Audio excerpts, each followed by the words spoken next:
I'm joined by our weekend anchor, Kirsten Mitchell. Kirsten, thanks for sitting down with me for a minute. There are certain milestones in every reporter's career, and you had one year ago today. You were a reporter in Florida, and Hurricane Michael was headed your way. Tell us about that.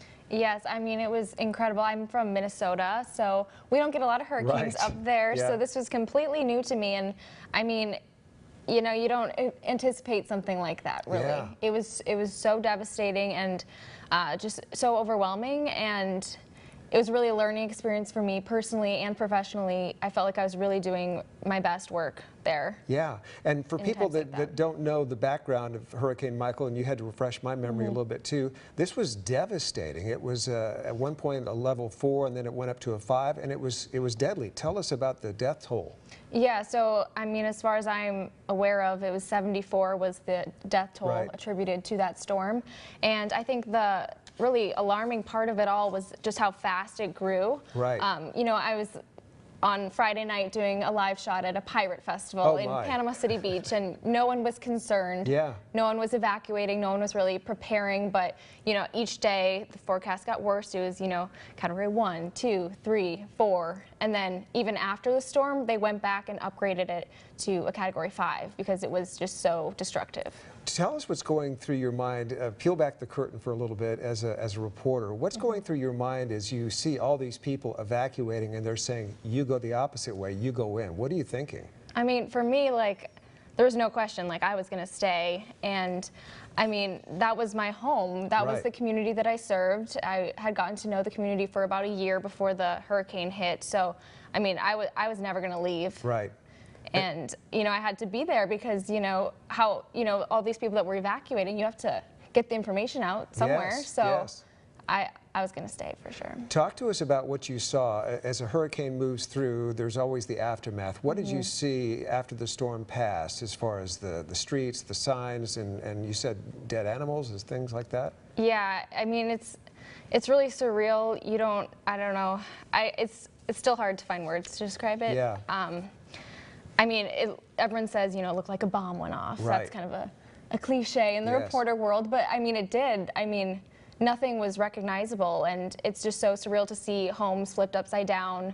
You know, all the power lines were gone. We didn't have communication for weeks, really. So that was a big challenge because, you know, you have to rebuild an entire city from the ground up as a utility system back on the grid. So. Talk to us about the first responders. We as journalists have great respect and admiration, at least I do, for first responders, but especially in a situation like this. What was it like when they moved in to help?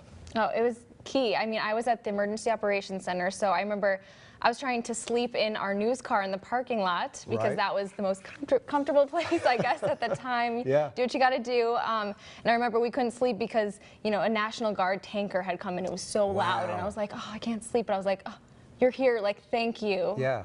And, you know, you really do have to credit all those first responders because they were, you know, key in the recovery. And not only, you know, our law enforcement agents, but like Gulf Power, the power companies. I remember I was driving on the highway and, you know, you saw a line of big trucks carrying utility poles. Wow. And cars would just pull over, they'd be honking. It was really emotional in a weird way because, you know, it's just help is here. Help is here, and it's those little things that you just really appreciate. And we both work for Nexstar, and Nexstar had Nexstar Nation come along and help you and some of our fellow colleagues that were working there at the time as well. Tell us about that.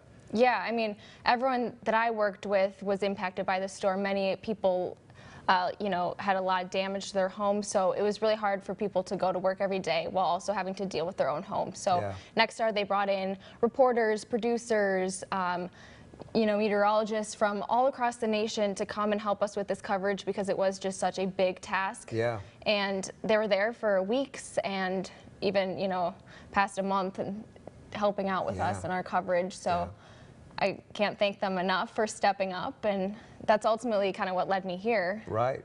Serious and somber story, and we're so glad that you ended up here in Fresno, and we don't have hurricanes, we have earthquakes, as you've learned by now too. Everyone said there's no earthquakes really that you know, will impact Fresno, like you'll never see one, but Ridgecrest happened right when I got here, so I guess maybe brought the natural disasters with me. Kirsten, thank you so much for taking time to chat with me. I appreciate it so much. Kirsten Mitchell. Thank you.